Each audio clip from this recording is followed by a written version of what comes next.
Hello and welcome. I'm Aaron Kessler, freelance video production specialist with an emphasis on color. I am available for hire as a freelance colorist. And welcome to my podcast, Captivated by Color, where we discuss concepts to help you as a filmmaker, as a director of photography, become more comfortable and knowledgeable about the world of color. Disclaimer, I am not a professional YouTuber. I'm just starting out with this, so bear with me as I figure out how to do this. So today, we're going to talk about what's probably going to be my all-time favorite topic, and that is my custom 12 primary or 12 dye system.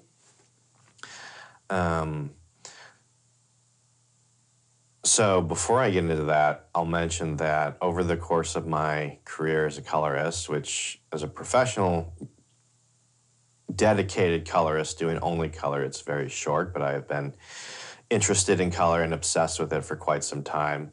I started out on the Canon 7D and wondering why my footage did not look like it was a top-level Hollywood grade blockbuster look. It's like, why did it look so inferior? So I set out to try and figure out, you can almost call it like color alchemy, trying to make my camera's footage into something that looked like it was shot on a $90,000 ARRI Alexa. So I've learned quite a bit along the way, developed quite a taste for color. But one of the things that I've had to learn to do lately is to opt for a more natural, realistic look. I've really been trying to add that kind of look to my repertoire because while I can do that, it's not my favorite look. My favorite look is something that looks more painterly, something that looks better than reality, in my opinion anyway. Something that somewhat emulates film, but my hope is that it goes beyond film. And so there are a number of different characteristics that I'll borrow from film, like subtractive saturation, contrast curve, and those sorts of things. But without further ado, let's jump into Resolve. I'll show you a few things. So here we have my 12 primary or 12 dye system. So one of the things that I've tried to do over the years is emulate a traditional cyan, magenta, yellow subtractive model. So that would be how film processes an image. So film has a bias towards the cyan, the yellow, and the magenta. Those colors are more stronger and more prominent. Obviously, it mixes those together to create other things. Like you can definitely get a red, green, and a blue on film, but those colors are less prominent. They're not as strong, and it's just a different look. Whereas digital is a red, green, and blue additive format. So what do those mean? Well, subtractive means that as a color gets more saturated, it gets darker, it emulates the way color operates in the natural world. So for example, if you have a green color in real life, the more green that color becomes, the less light it's reflecting. It's filtering out the other spectrums of light and reflecting only green light back. And as you increase the green color, it reflects less and less light.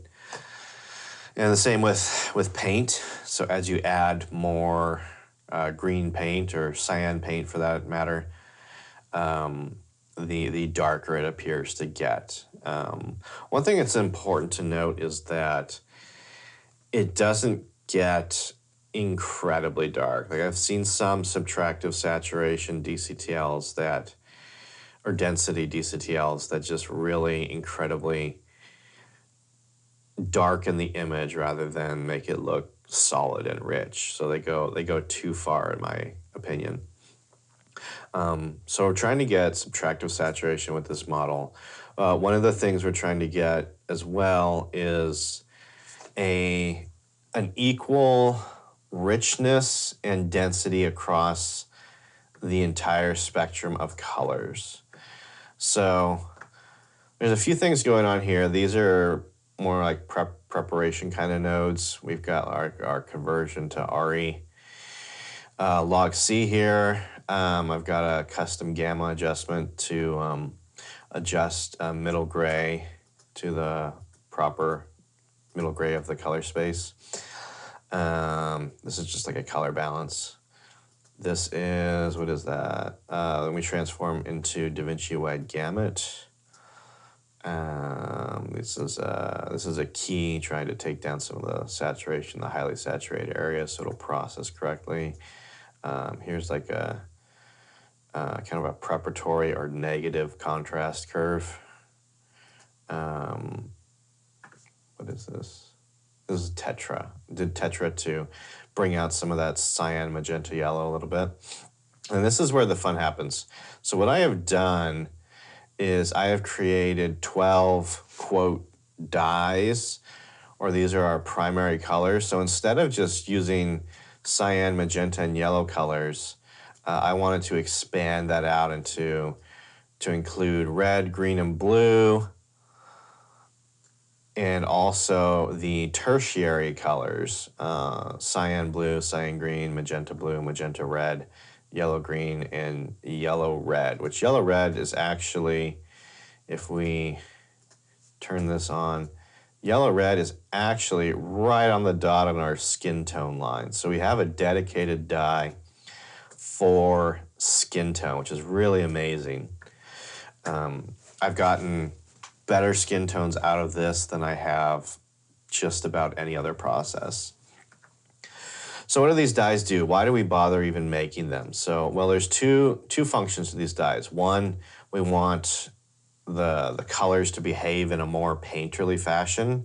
And two, we want to have that breadth of hues and just have, you know, a nice gradual representation along all of them instead of having a bias towards either red, green, and blue or a bias towards cyan, yellow, and magenta. We've expanded our color gamut, in theory anyway. I have not done hard testing yet on, you know, like a before and after comparison to other models, but just judging by the looks of the image, it seems to enhance more hues that I'm happy with.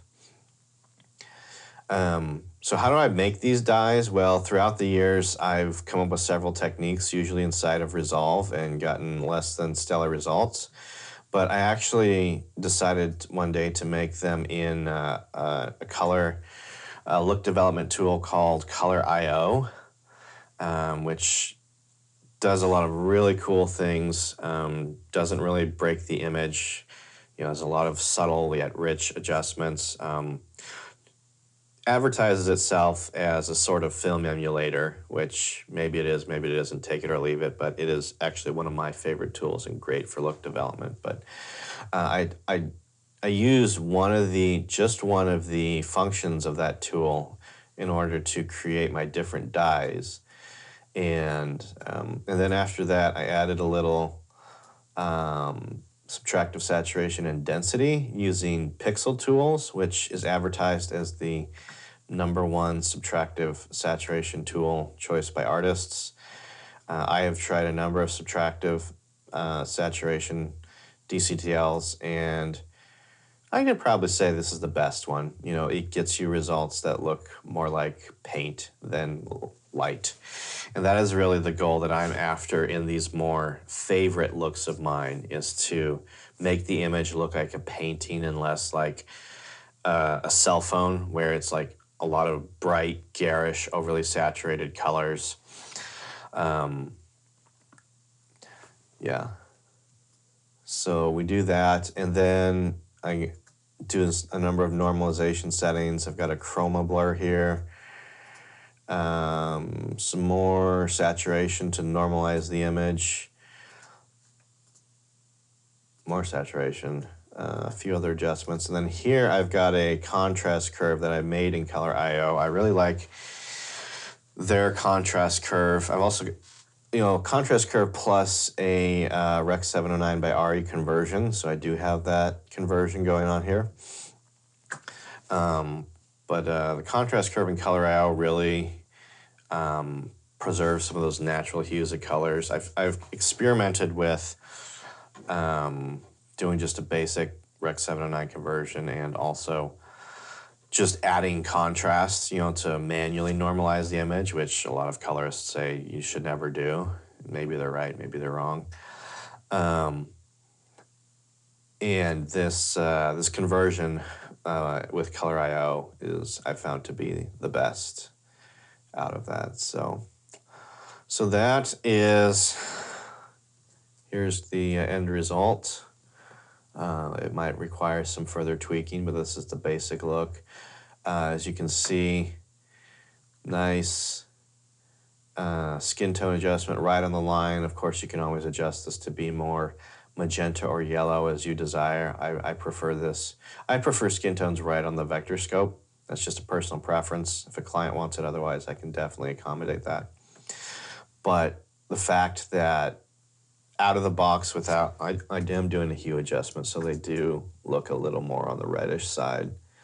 But the fact that skin tones are just this good right out of the box is quite a breakthrough for me. But here they are with a more goldeny yellow look. I do have a color reel out, a little short one that features this look. I also have a short look that features what I call a sweet Rec 709. So it's basically just a Rec 709 conversion, but with some added richness. So it looks more natural, but still yet very full. I can definitely do I can easily do a basic Rec 709 conversion inside of Resolve. I can get you that more cell phone look if you like, which this is a bit of a hot button topic for me. So because cell phone cameras are so widely available, that's what we're used to. That's what we're used to using. That's what we're used to seeing. And I've discovered an axiom that most of us, most of the time, prefer the familiar over the better.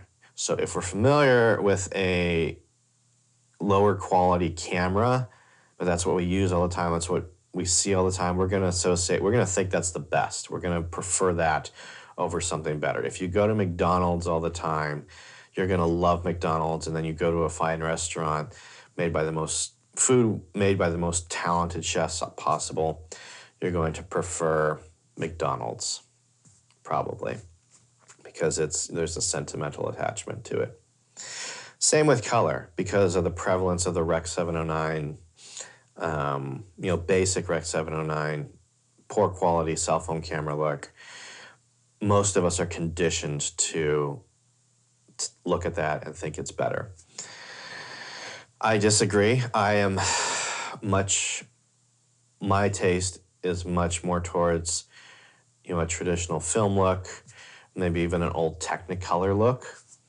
I really prefer images that look better than life. They look like paintings, but they do it in a pleasing manner with like subtractive color and such. But at the end of the day, a lot of it is personal taste and how the audience is going to react. It also depends on the subject matter of the video or film as to what kind of look you go for. So